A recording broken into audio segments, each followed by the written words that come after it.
Hoy tenemos el gusto de tener en nuestros estudios virtuales de Radiográfica FM 89.3 de Buenos Aires y Radio Frecuencia 808 de Salinas, la presencia de un amigo, de un historiador, de un hombre que está trabajando ahora activamente en la Comisión de Patrimonio. Buen día, Marcel Suárez, ¿cómo estás? Buenos días para ti y para todos. Eh, Aclaro, mi participación en la Comisión Nacional es en la asesoría en artes visuales, eh, que es una parte de mi trabajo que básicamente tiene que ver con la docencia, en la formación docente en historia del arte. Y bueno, y acá estamos compartiendo un espacio vinculado a un artista muy querido y me agradezco la invitación que me hiciste para contar un poco sobre el evento que motivó este encuentro de hoy. Así es, vamos a contarle a todos los oyentes o televidentes que acaba de inaugurar el 30 de marzo, inauguró en el Museo Blanes una muestra que se llama La Ruta de Octavio Podestá, y allí estuviste presente, Marcel, y de eso, bueno, quería que nos contaras de esa muestra, del Toto, de este común amigo, este queridísimo escultor amigo, este artista fabuloso que la suerte nos dio de tenerlo cerca. Contanos todo, Marcel.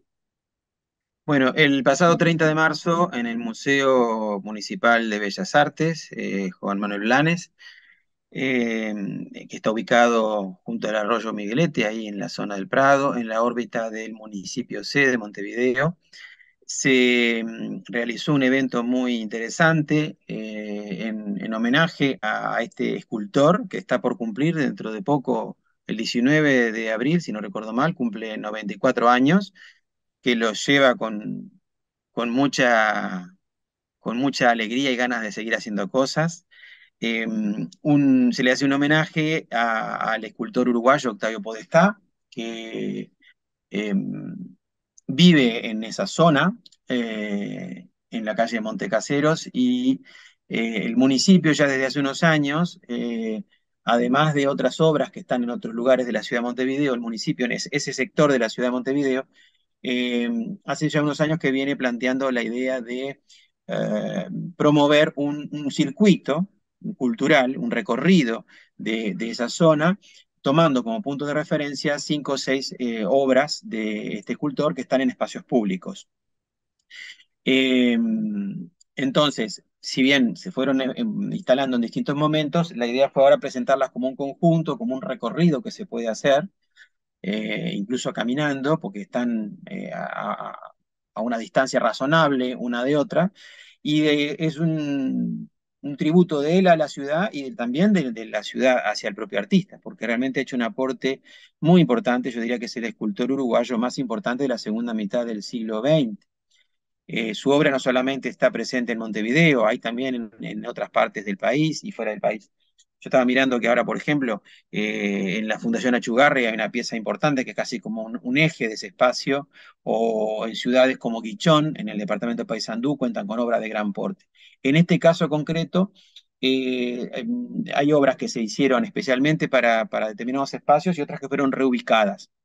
Por ejemplo, quien tenga un poco de memoria de haber estado en la Intendencia de Montevideo, la sede de la Intendencia, sobre la calle Soriano, había una escultura en hierro que con el paso del tiempo fue quedando un poquito eclipsada porque se fueron instalando otro tipo de equipamiento, juegos para niños, y eso motivó que la escultura fuera trasladada. Bueno, es una de esas piezas que ahora están dentro de este circuito, eh, y en distintos lugares. Hay una plaza, yo estaba buscando porque no tenía la lista completa, pero por ejemplo, en la terminal Goes hay una pieza que usó, el escultor ahí aprovechó, donde era la terminal de ómnibus, que a su vez había sido terminal de tranvías. Cuando fueron a trabajar, a intervenir en el predio, se encuentran en el suelo, en el pavimento, con antiguos rieles del del antiguo tranvía. Entonces, por supuesto que Podestá, un hombre que trabaja el hierro como material fundamental, es una de las características que él tiene, eh, pide que se pueda aprovechar ese material para incorporarlo a sus esculturas. Entonces tenemos la reubicación de una de las esculturas que estaba en la parte posterior de la Intendencia, en la terminal Goes de Montevideo, en Luis Alberto de Herrera y Altamirano, en la Plaza Budapest, que se encuentra en Montecaseros y Garibaldi, que era una pieza, si no me recuerdo mal, esta, en la que estuvo durante mucho tiempo en su casa y bueno, pudo ser trasladada en la Plaza Alcalá de Henares, dedicada a Cervantes.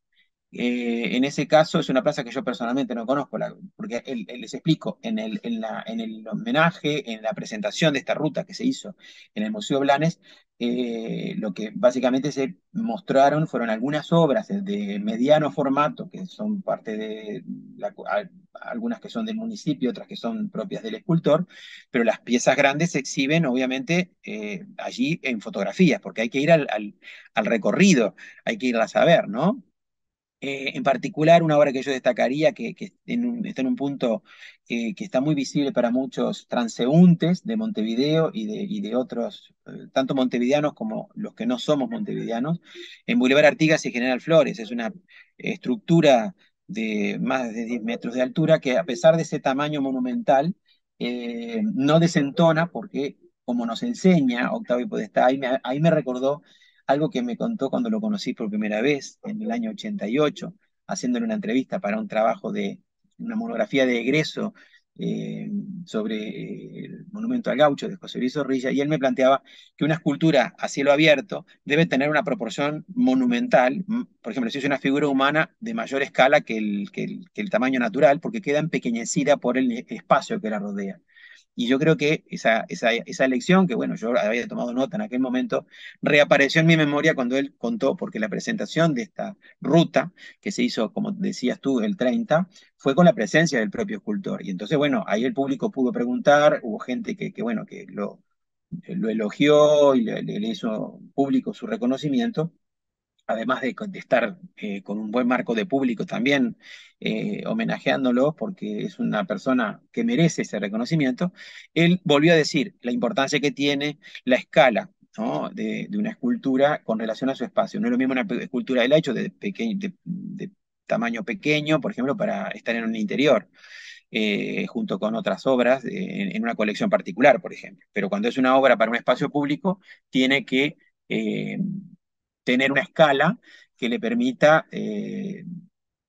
hacerse ver sin desentonar con su entorno, o sea, que tampoco sea una interferencia o una molestia visual. Y si no recuerdo mal, creo que es en la plaza, como decía, esta de Alcalá de Henares, dedicada a Cervantes. Allí hay un espacio con canchas y juegos para niños. Entonces, cuando lo consultan a ver qué tipo de obra se podía hacer, porque alguien podía pensar eh, en un molino, que el molino después llegó a ser la imagen del molino, pero en otro espacio cercano al monumento a Valle, cerca de la rotonda.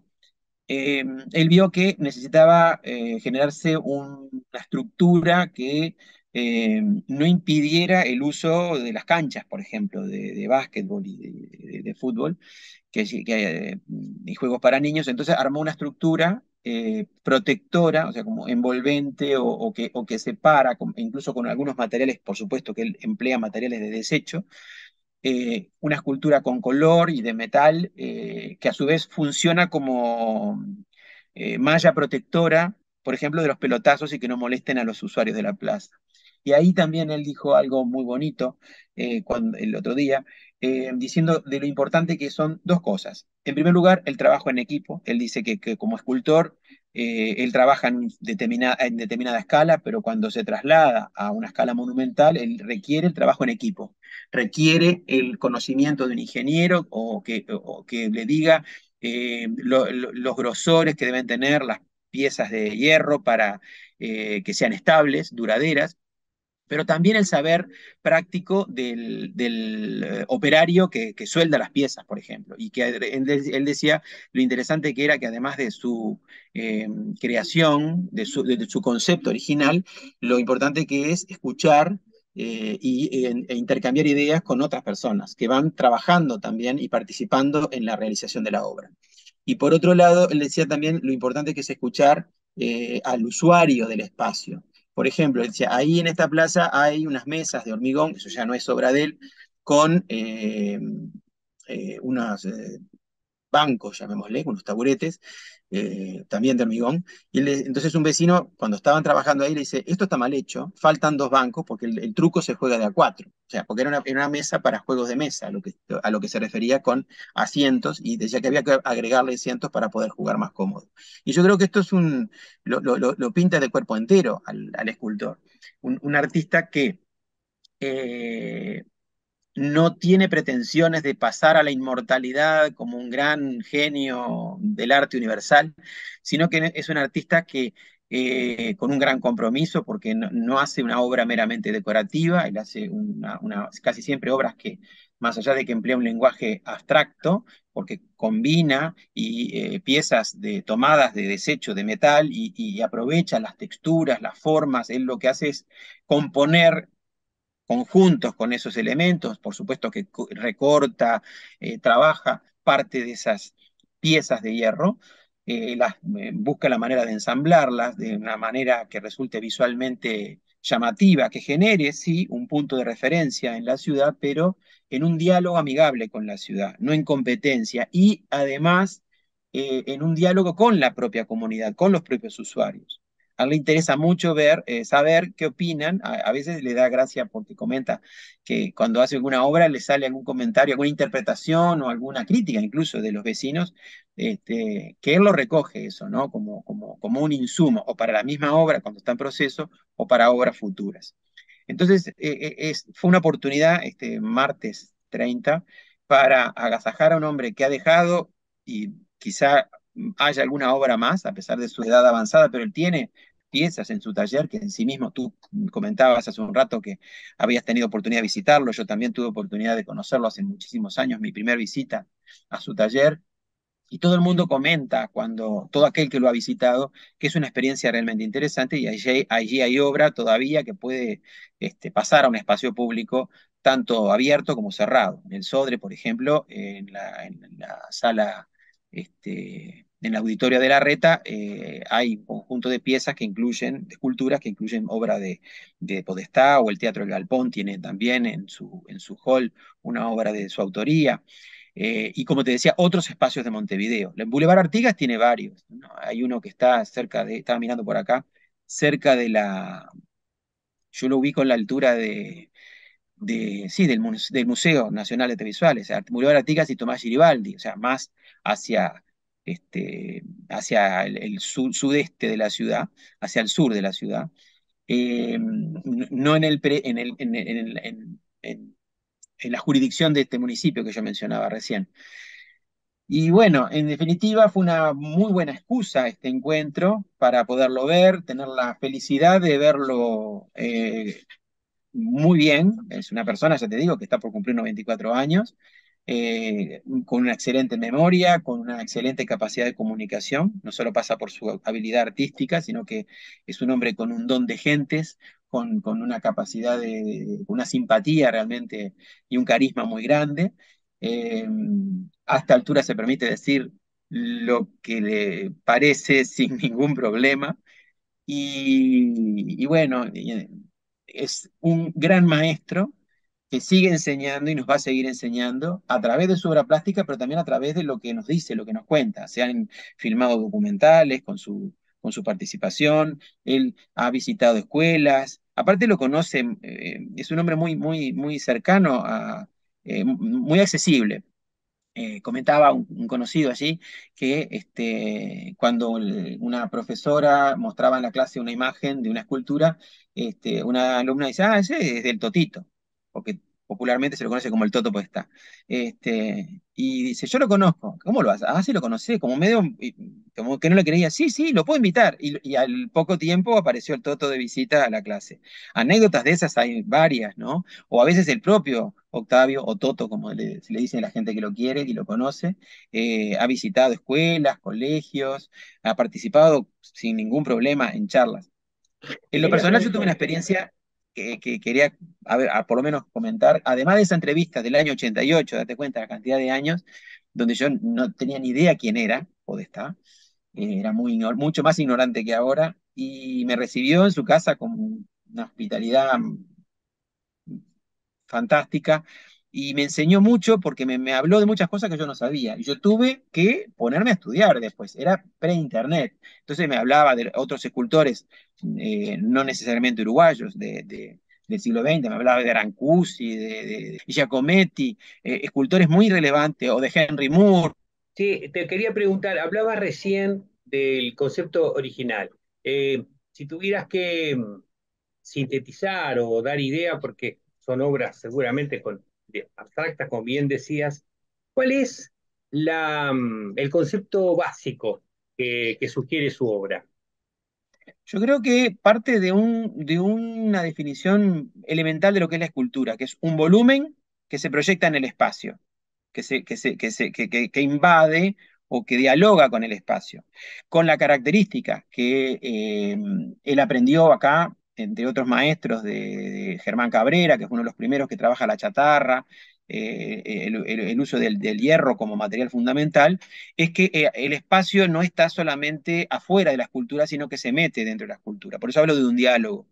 Y si bien eso no lo inventó Octavio Podestá, ya te digo, hacia la década del 60 ya lo empezó a desarrollar Germán Cabrera y algún otro escultor, él fue uno de los que más ha cultivado esa idea del diálogo entre el volumen del material físico y el espacio que rodea, pero que también se introduce. Un espacio que además se ve complementado, un diálogo que se ve complementado con el juego de la luz. La escultura siempre es un volumen que dialoga con la luz y que cambia según la hora y el estado del tiempo. La percepción de la obra cambia según la iluminación, pero también es una obra donde la textura y el color tienen una importancia fundamental, en toda escultura en última instancia, pero en el caso del hierro uno puede imaginarse las esculturas color hierro, o del metal que trate. Hay otras en aluminio, si no recuerdo mal, en el jardín del Museo Nacional de Artes Visuales, por ejemplo.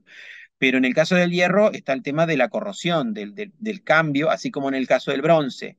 Las esculturas van cobrando un color verdoso, que es la pátina, que es la oxidación. La oxidación del hierro también va cambiando el color y eso él lo tiene en cuenta, obviamente. Entonces yo diría que él va a proponernos, nosotros, espectadores que no tenemos el oficio del escultor, a reflexionar sobre el concepto de escultura, que la escultura no es la imagen de un prócer, pongámosle, la representación de una figura humana, sino que en lo más básico que define una escultura de cualquier lugar del mundo es un volumen que dialoga con el espacio. Yo diría que sería como lo más minimalista de la expresión de una escultura, tanto en su definición como en su presentación ante los ojos de un espectador. Y él está siempre trabajando en torno a ese concepto, pero no es una mera ornamentación que está allí para ocupar ese espacio, sino que también lo hace en espacios que son significativos, por ejemplo, en la Plaza de Alcalá de Henares y después en una plazoleta que está muy cerca del monumento a Luis Valleverres, lo que él mismo llama como la expresión popular los cuernos de Valle. Él hace una figura que evoca un molino, o sea, ahí ya va a algo que uno puede reconocer, uno puede obviamente reconocer figuras, él trabaja la imagen, no en estas obras en particular, pero la imagen de toros, de figura humana, por ejemplo, ataviados como guerreros con armaduras. Eh, También él dedica obra en lugares que tienen un alto valor significativo, como en la Plaza Sereñi, o conforma con otros artistas uruguayos un conjunto de esculturas que hoy lamentablemente está muy venido a menos, muy poco, muy descuidado, y es objeto de una polémica en estos meses, que es el Parque de Esculturas, que es muy cerquita de donde yo decía, ahí del Monumento a Valle, del otro lado, más hacia el norte, el Parque de Esculturas de lo que era el edificio Libertad, que fue sede del Poder Ejecutivo durante unos años, antes de la inauguración, sí, la inauguración de la Torre Ejecutiva en la Plaza Independencia.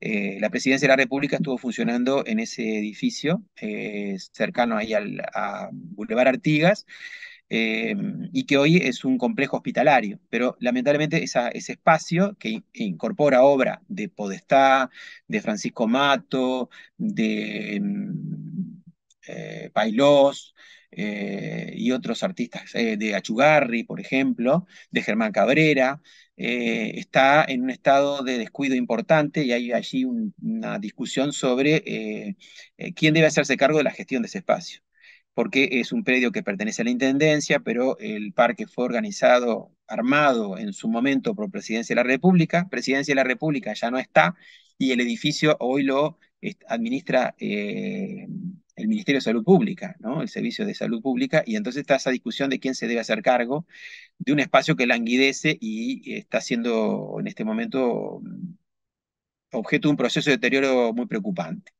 Sí, Ahí hay obras de varios escultores destacados del Uruguay. Marcel, también hay piezas de Podestá que también son móviles. Recuerdo la propia escultura que él hizo en memoria de General Sereñi, ahí en la esquina de donde él vivía, en Boulevard Artigas. Sí, no puedo hablar mucho de esa pieza porque confieso que no la he estudiado. O sea, también incluyen el movimiento, no son piezas estáticas, si es a eso a lo Exacto, que tú te referís. exacto. Ahí juega un poquito con lo que también algunos llaman el arte cinético. Digo, que hay escultores que se han especializado, como Calder, en hacer móviles, ¿no?